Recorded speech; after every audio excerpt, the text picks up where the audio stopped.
I was contacted this week by a business owner who is quite successful, and he was wondering about franchising his company. It's a pretty cool idea. I mean, think about it. If you've achieved great success in a company, why not let other people replicate that model and pay you for the ideas and the best practices you've come up with? It seems like a great idea, but I'm going to encourage you in this video to think carefully about this, and hopefully 99% of you will decide that franchise is not for you after watching this video. And it will become apparent why as I talk through this. All right, so what is a franchise? In the United States, when you have a business model, you can sell that business concept to other people. Typically, they are using your brand, your business name. And let's use a restaurant, for example. They would use your menu items. They would use what worked for you in advertising and promotion and marketing. Typically then, the person who's starting or buying a franchise from you, that's called the franchisee. The franchisee would pay you as the owner of the franchise, called the franchisor. The franchisee pays you a few different fees. Typically a startup fee or a fee to buy the franchise. Typically then a monthly fee of some rate. And then you, as the franchisor, the one who owns the franchise, may also make money through rebates, what sometimes are called kickbacks, from the items that are purchased by the franchisee. So I'll give you an example here. Let's say you have a really cool idea for a restaurant. You say, all right, for $50,000, I will sell my concept to a new business owner who wants to run a restaurant but doesn't really know how. And so the new business owner wants to buy this proven concept, this proven business model that you've refined. So let's say you sell that model for $50,000 up front. Now, by the way, typically you're going to use a franchise broker, and usually most of the money that is paid for the franchise goes to the broker. So the broker might get $30,000 or maybe even $50,000 of the upfront franchise fee. But the business owner buying the franchise is also paying some sort of training fee and maybe some sort of then monthly fee for the use of your technology that you've set up for them.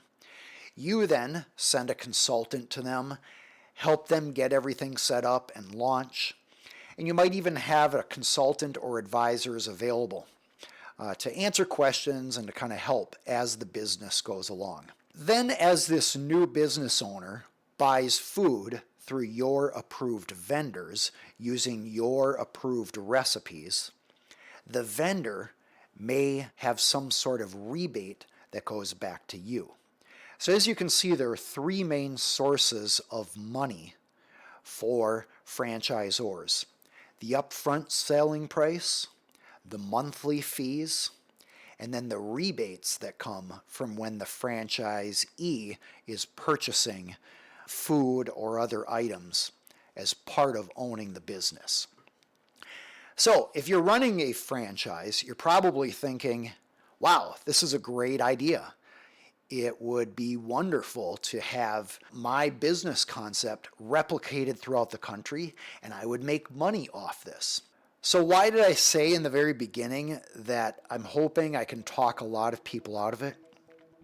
Well, there are a few reasons. First, selling a franchise and running a franchise is really a second business.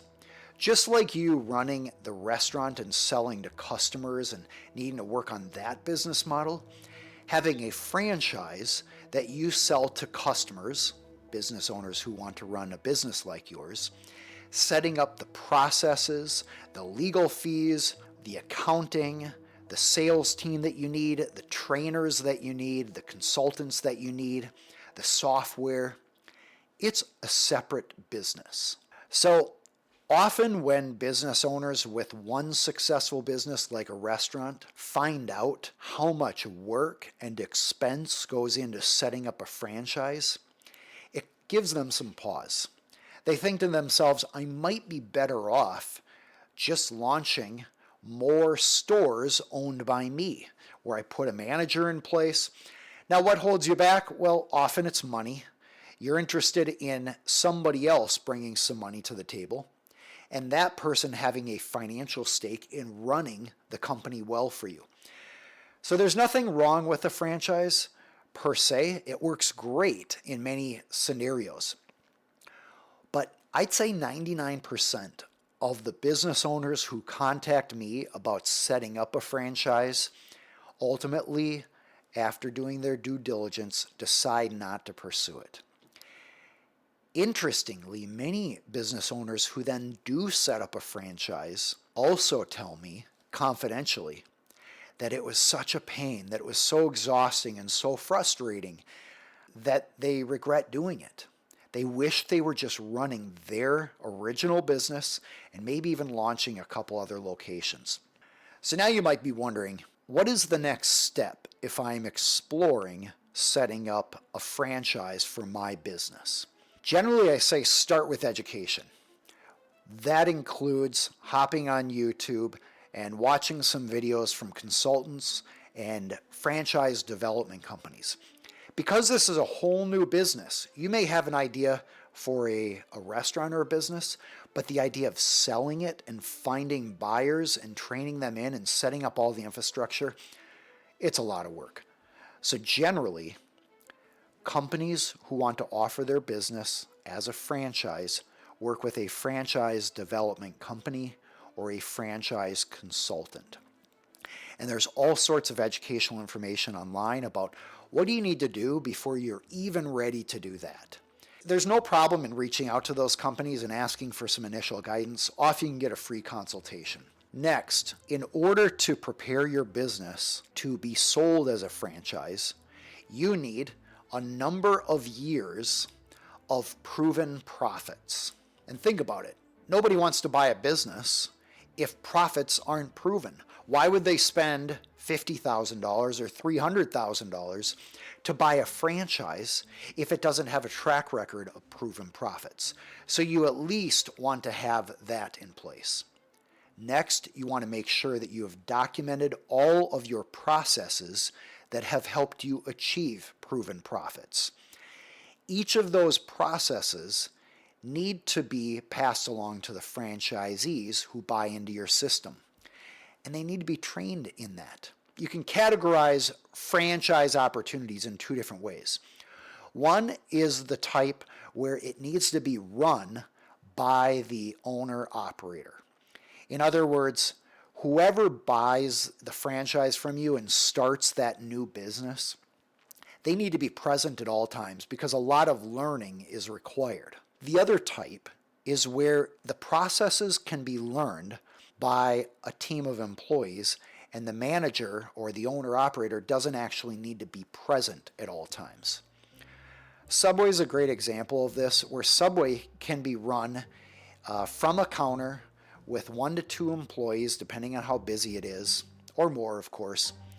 Subway is great because it's a very small footprint. You don't have to lease a lot of space.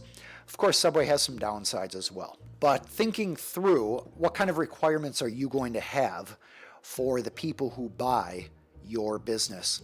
And will they be trained in on complex aspects of your business, or is it the type of work that can be passed along to an entry-level or moderately entry-level employee?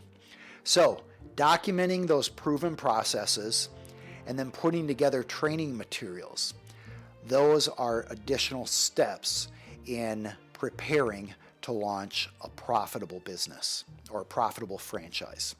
Another really important part of offering a franchise is not just having your particular restaurant or business operating at a high profit level, but proving that you have set up other franchisees to achieve success. Those first few franchisees are vital to you being able to sell your franchise concept to many more buyers down the road. So usually, a franchisor like yourself is going to try to find from friends and family or their existing network a few reliable franchisees with whom you can work closely, help them achieve success, and get those franchisees with a track record of profitability. Why is that so important? Because if anyone else is going to buy into your franchise business concept, they want to know it didn't just work for you, it worked for others. Let's face it, you might have a great personality. You might have had a great location. You might have had some sort of other advantage. And so prospective buyers of a franchise want to look at other buyers of the franchise and were they successful. If you can show a repeatable business model that produces success and profits for other franchisees, that is an attractive offering for people who would buy into your franchise. So typically, you start out working with the first few franchisees very closely, working to make sure they are successful and happy. By the way, there's one other important byproduct of this. That is, the potential buyers of your franchise will likely contact these other franchisees and ask them, how did it go? How supportive is the franchisor in helping you achieve success? What kind of success did you have? What kind of challenges did you have? How did you overcome those challenges? Or are they still present?